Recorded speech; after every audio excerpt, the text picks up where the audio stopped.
السلام علیکم ورحمۃ اللہ وبرکاتہ. امید کرتی ہوں آپ سب بہن بھائی خیریت سے ہوں گے اور اللہ تعالیٰ ہم سب کے روزے ہمارے اعمال کو قبول فرمائے.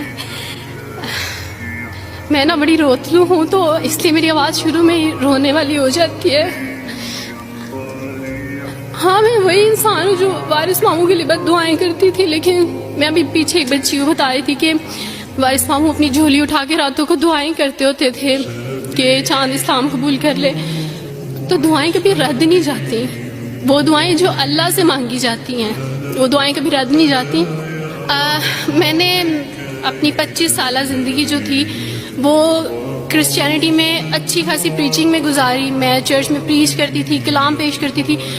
ایک آپ کہہ لیں کہ کٹر مسیحی تھی میں، اور ایسی مسیحی تھی جو وارث ماموں کو یعنی بولنے نہیں دیتی تھی فیملی میں. جب مجھے پتہ چلتا تھا کہ آج وارث ماموں فلاں فیملی میں وزٹ کر کے گئے ہیں، میں اس گھر میں پہنچ جاتی تھی. اس سے پہلے کہ وارث ماموں کی باتیں ان کے ذہن پہ اثر کریں، مجھے خدا کا کلام پیش کرنا ہے، ان کے گھر پہ جا کے دعا کرنی ہے تاکہ شیطان اپنا کام نہ کرے. بیکاز میرے نزدیک وارث ماموں جو کام کر رہے تھے وہ شیطان کا کام تھا، کیونکہ وہ خداوند سے دور کر رہے تھے میرے لوگوں کو.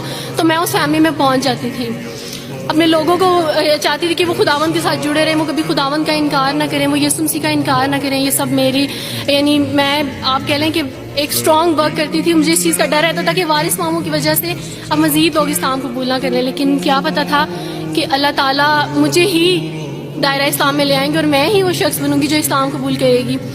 CSS کر رہی تھی، میں نے BA کمپلیٹ کیا اپنا، اور اس کے بعد میں CSS کر رہی تھی. اس کے دوران اللہ تعالیٰ نے مجھے یہ توفیق دی کہ اسٹڈی آف ڈفرینٹ ریلیجنس کی کتاب پڑھنے کے دوران یہ سبجیکٹ جب میں پڑھ رہی تھی تو مجھے پتہ چلا کہ اسلام ہی خوبصورت مذہب ہے. اچھا آپ یقین جانیں وارث ماموں رمضان میں قرآن پاک ڈسٹریبیوٹ کرتے تھے اور راشن دیتے تھے.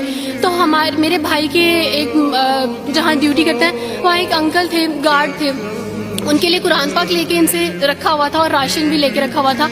اور میں اس قرآن پاک کو نا چھپا کے اپنی سیف میں رکھتی تھی اور ڈرتی تھی کہ کسی دن میں اس کو کھول نہ لوں. اکثر ایک دو دفعہ پکڑا کہ کھول کے دیکھوں تو صحیح، کوئی نہ کوئی غلطی تو ہوگی نا اس قرآن میں بھی. یہ تو بڑی باتیں کرتے ہیں بائبل کے بارے میں، کچھ نہ کچھ تو ہوگا. لیکن اب یقین جانے ایک ڈر تھا کہ جس دن میں اس قرآن کو پڑھا میں اس قرآن کو اپنا دل دے بیٹھوں گی. اور وہی ہوا کہ جب میں نے قرآن پڑھا تو میں اس پر ایمان لائے بغیر نہیں رہ سکی. ایک رات وارث ماموں کو کال کی اور ان سے کہا کہ 2 بجے کا لگ بھگ ٹائم تھا، اور ان سے کہا کہ وارث ماموں مجھے آپ سے ضروری بات کرنی ہے. تو انہوں نے کہا کہ کیا بات ہے بیٹی، کوئی زندگی موت کی بات ہے؟ تو میں نے کہا کہ ایسے ہی سمجھ لیں، میں رو رہی تھی. تو انہوں نے کہا کہ سب خیریت ہے. تو میں نے ان سے کہا کہ بس بغیر کچھ کہے آپ مجھے کلمہ پڑھا دیں وارث ماموں. اور وارث ماموں اور میں بالکل خاموش تھے. یعنی وارث ماموں کہتے ہیں کہ اس وقت مجھے لگا کہ جیسے میرا دل پھٹ جائے گا. مجھے یقین نہیں آ رہا تھا اپنے کانوں پہ کہ وہ جو سب سے بڑی رکاوٹ تھی وہ مجھے خود کہہ گیا کہ مجھے کلمہ پڑھا دیں. اور میں نے ان سے 5 منٹ کا یعنی اسپیس لی کال پہ، اور 5 منٹ میں نے دعا کی.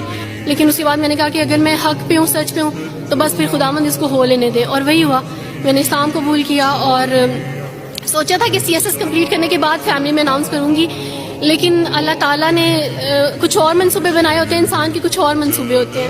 آپ یقین جانے میری فیملی کو جلدی پتہ چل گیا. ایک رات میرے بابا نے وارث ماموں کو گھر بلایا اور ان سے کہا کہ ہم چاند کی شادی کرنا چاہتے ہیں، آپ اس سے پوچھ دیں کہ اگر کسی کو پسند کرتے ہو تو ہم اس کی شادی اس سے کر دیں، ہم جو ہے نا وہ اس کی مرضی کے خلاف نہیں جائیں گے. تو میں نے ان سے کہا کہ آپ ایسا نہیں کر پائیں گے. انہوں نے کہا کہ نہیں ہم کر سکتے ہیں. مجھے یہ تھا کہ مجھے پچھتاوا نہ رہے کہ میں نے شاید اس دن پاپا سے بات کرتی تو پاپا مان جاتے. تو میں نے ان سے کہا کہ پاپا میں ایک مسلمان مرد سے شادی کروں گی، آپ ایسا میرے لیے کر سکتے ہیں؟ اگر آپ کسی مسلمان سے میری شادی کریں گے تو ٹھیک ہے، میں شادی کرنے کے لیے تیار ہوں. میری گھر میں ایک سناٹا چھا گیا، اور اس خاموشی کے بعد جو ہے یعنی سب فیملی والے رونے شروع ہو گئے. انہوں نے کہا کہ آپ اپنے مذہب میں واپس آ جاؤ. لیکن یہ ہے کہ میں دین اسلام قبول کر چکی تھی. آپ یقین جانے جس طرح لوگ مختلف ہیں اسی طرح ان کے مسائل بھی مختلف ہیں. مجھے مینٹلی بے انتہا ٹارچر کیا گیا. مینٹلی مجھے یعنی اس چیز کا احساس دلوایا گیا کہ ماما پاپا روتے ہیں. میرے پاپا نے آپ یقین جانے خود کو پھانسی لگانے کی کوشش کی میری آنکھوں کے سامنے. میری ماما نے خود پہ پیٹرول ڈال دیا اور خود کو جلانے کی کوشش کی میری آنکھوں کے سامنے. اور میں اپنے روم میں بیٹھی یہ کہتی تھی کہ اللہ اگر میں حق پہ ہوں نا تو میری فیملی کو کچھ نہیں ہونا چاہیے. پھر بہرحال مجھے میری فیملی سے نکال دیا گیا، یہ اس ڈر سے کہ میری وجہ سے دوسرے بہن بھائی بھی اس راہ پہ نہ چلے جائیں. اور وارث ماموں کو بلا کے مجھے گھر بھیج دیا گیا، ان کے گھر بھیج دیا گیا. جب میں گھر سے آ رہی تھی تو وارث ماموں نے کہا کہ بیٹی اگر آپ کا کوئی سامان ہے تو آپ لے لیں. تو میں نے ان سے کہا کہ اس گھر سے صرف ایک ہی چیز میرے ساتھ جا رہی ہے اور وہ ہے میرا نام جو ماما پاپا نے مجھے دیا تھا. میں چاند رات میں پیدا ہوئی تھی اس لیے انہوں نے میرا نام چندہ رکھا تھا. بس وہ نام لے کے آئی. آپ یقین کریں ہمیں کہا جاتا ہے جبرن اسلام قبول کیا جاتا ہے. اسلام قبول کرنے کے بعد وہ جبر کیا جاتا ہے کہ آپ سوچ بھی نہیں سکتے. آپ کو اپنے ماں باپ سے ہی ملنے نہیں دیا جاتا. آپ کو اپنے ہی چھوٹے بہن بھائیوں کے پاس نہیں جانے دیا جاتا. آپ ہاسپٹل میں تھی ڈیلیوری کے ٹائم. آپ یقین جانے میرے پاس کوئی بھی نہیں تھا جو مجھے بیڈ سے اٹھا کے بٹھا سکتا. ایسے موقع پہ مجھے اپنے اپنوں کی ضرورت تھی لیکن میرے اپنوں کے جبر نے میری ماما کو مجھ سے دور رکھا. میرے بہن بھائیوں کو میرے کرسچن کولیگس نے ہی میری فیملی کو پریشرائز کیا کہ اس کو فیملی سے نکال دیں کیونکہ اگر آپ اس کو ملیں گے تو مزید لوگ بھی عبدالوارث کی طرح چندہ کی طرح اسلام قبول کریں گے. میں نا ہاسپٹل میں لوگوں سے کہتی تھی کہ مجھے بیڈ سے اٹھا کے بٹھا دیں. سیزیرین کے بعد میں اٹھ نہیں سکتی. میرا بیبی رو رہا ہے, کوئی مجھے بیبی پکڑا سکتا ہے. آئیڈیا ہی نہیں تھا ہاسپٹل میں کیا کیا لے کے جاتے ہیں. میرے پاس ایک ایسا دوپٹہ نہیں تھا جو میں چینج کر سکتی. ایسے موقعوں پہ آپ یقین جانے آزمائش اور جبر اسلام قبول کرنے کے بعد ملتا ہے. مجھے آپ سب سے توقع ہے, آپ سب اسلامک اداروں سے توقع ہے کہ اب آپ ہمارے لیے سٹیپ لیں. ہمارے اپنوں نے تو ہمیں چھوڑ دیا, انہوں نے جو ہمارے ساتھ جبر کیا اس جبر کے بدلے آپ ہمارے ساتھ نیکی کریں. اب آپ کیا سٹیپ لیتے ہیں نیو مسلمز کے لیے جن پر یہ الزام لگایا جاتا ہے کہ ان پہ جبر کیا جا رہا ہے. ہم پہ جبر نہیں, ہم پہ جبر اسلام قبول کروانے والوں نے نہیں کیا بلکہ جن کے گھروں سے ہم آئے تھے اسلام قبول کرنے کے بعد جبر تو ان کی طرف سے تھا. کبھی کٹے بیٹھ کے روئیں گے.